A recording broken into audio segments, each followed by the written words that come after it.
Welcome to Speed Reads. All you have to do is ask. Learn how to ask your way to success.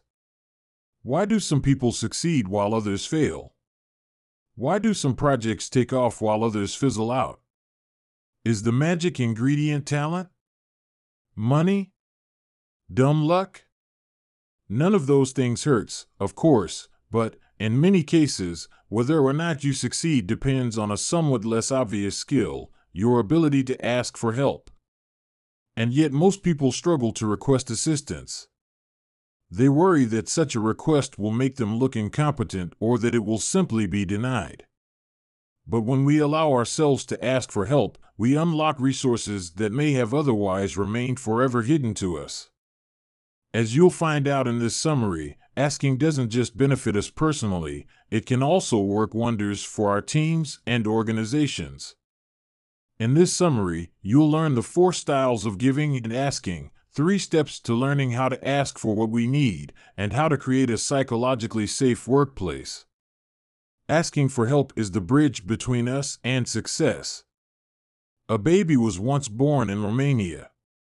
Her name was Christina, and, not long after her birth, she developed craniosynostosis, a rare condition that causes the bones of the skull to fuse prematurely.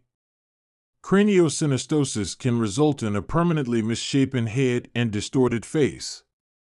Surgery can resolve the problem, but it was difficult to find a specialist capable of conducting that surgery in Romania. Don't worry, this is a story with a happy ending. Christina did get the operation, but she wouldn't have if someone close to her hadn't leveraged the power of asking. The key message here is, asking for help is the bridge between us and success. If we don't ask, people won't know what we need. And if people don't know what we need, they can't help us. Luckily for little Christina, her aunt, Felicia, was aware of this.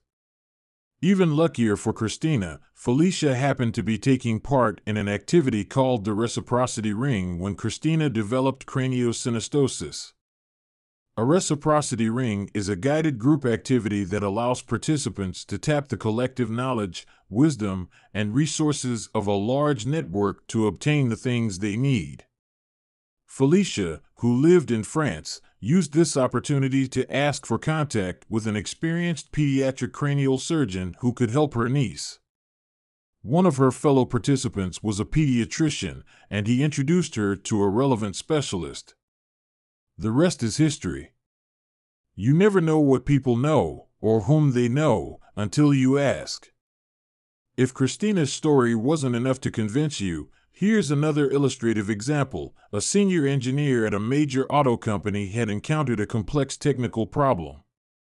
After grappling with it for a long time, he finally decided to reach out to his network of colleagues to ask for an expert who could help him. The first person to respond was a newly hired 22-year-old administrative assistant. It turned out that her father had the very expertise needed to untangle the problem. What's more, her father had recently retired and had lots of free time. Who would have thought that a young administrator would hold the key to the solution? All this anecdotal evidence is backed up by hard science, too. In fact, studies show that as much as 90% of the help provided in the workplace occurs only after assistance has been requested.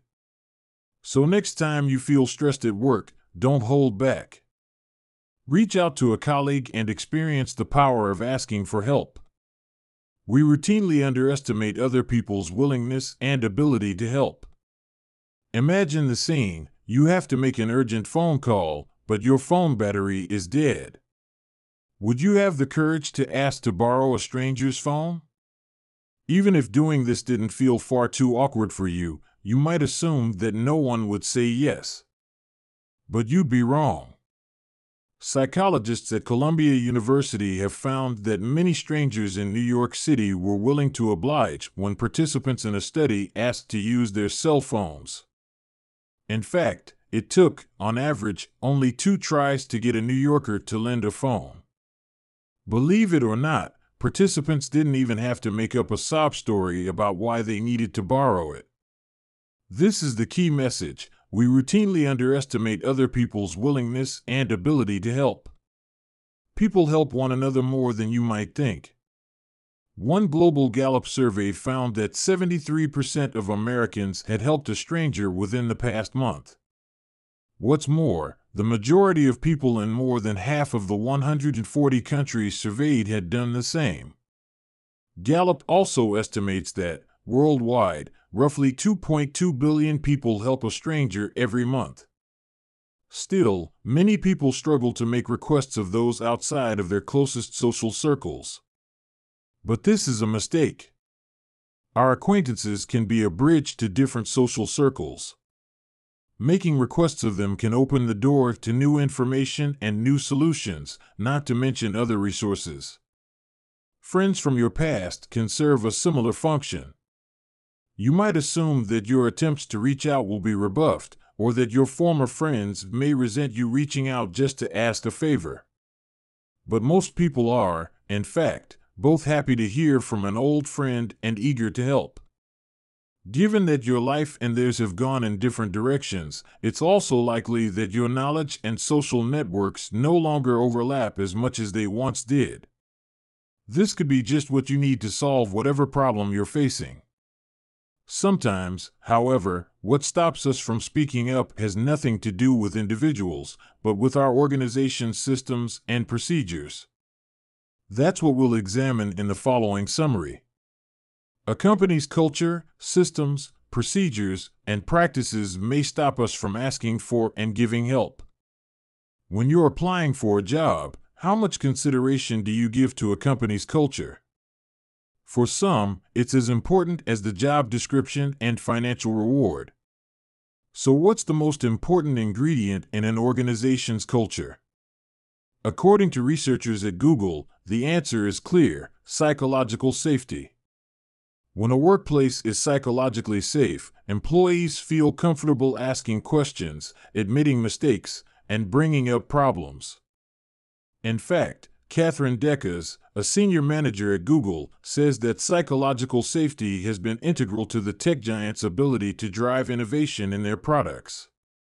Sadly, in some organizations, asking for help may have negative consequences. In such situations, both the employees and the organization suffer. Here's the key message: a company's culture, systems, procedures, and practices may stop us from asking for and giving help. There are other things that may deter individuals from asking for help. Sometimes, it's that an organization has hired the wrong people. Employers can be so focused on an individual's skills and experience that they don't consider how that person will fit into the team, let alone whether the employee will be willing to help others or ask for help. Rich Sheridan, CEO of Menlo Innovations, a leading software firm, learned this the hard way. When hiring programmers, Menlo Innovations used to consider only software and technical skills. Now, it seeks people who have good kindergarten skills, that is, people who are respectful, play well with others, and are willing to share. Competitive rankings and individual rewards can also have a negative impact on cooperation. For example, if a company only recognizes individual achievements, it may develop a competitive culture in which asking for or giving help is not the norm. Organizations that grow quickly may fragment into multiple small, disconnected departments that slow down collaboration.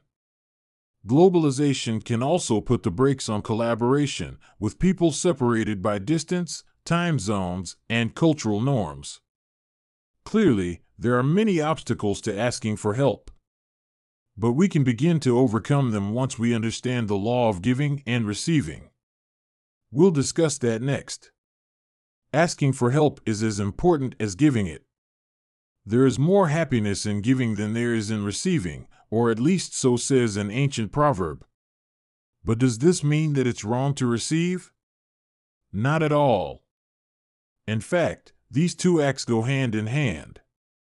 It's impossible to give without receiving, and vice versa.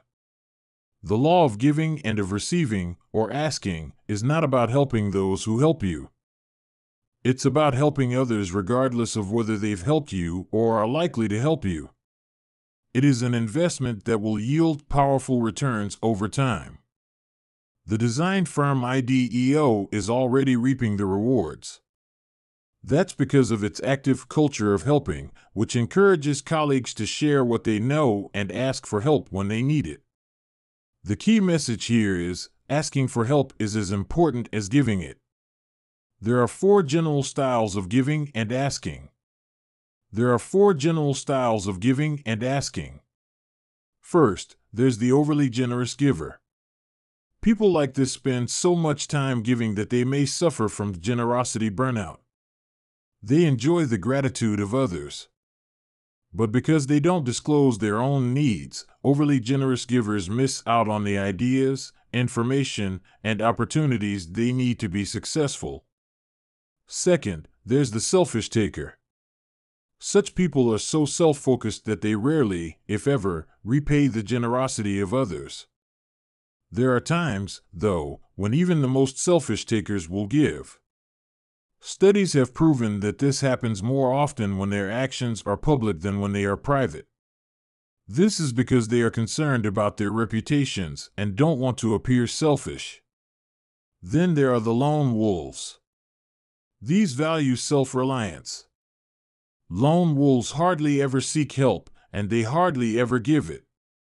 As a result, they tend to become socially isolated. This is the worst giving-asking style to have. Even a selfish taker is connected to a network. The best giving-asking style is that of the giver-requester. These individuals are popular among their colleagues because they give help. They also seek help and receive what they need to succeed. For example, in the study of a telecoms firm, the giver-requesters were the most productive and well-regarded employees. In the following summary, we will learn how to formulate requests. Learning to ask for what you need will help you get closer to your goal. For some people, asking is easy. The problem is that, even if you're one of these people, it can be hard to know precisely what to ask for. What do you need to achieve success? Or you might know what you need, but have no idea whom to ask. On other occasions, we know what we need and who can give it to us, but simply aren't sure how to express ourselves in a powerful way. Here's the key message: learning to ask for what you need will help you get closer to your goal. Making an effective request involves 3 steps. First, determine your goal. If that's a struggle, why not put pen to paper? Write down what you are working toward and why it is important to you. Once you know your goal, you can develop your request using SMART criteria. SMART stands for specific, meaningful, action-oriented, realistic, and time-bound. If your request is all those things, it's bound to be effective. Thanks for listening, and don't forget to subscribe.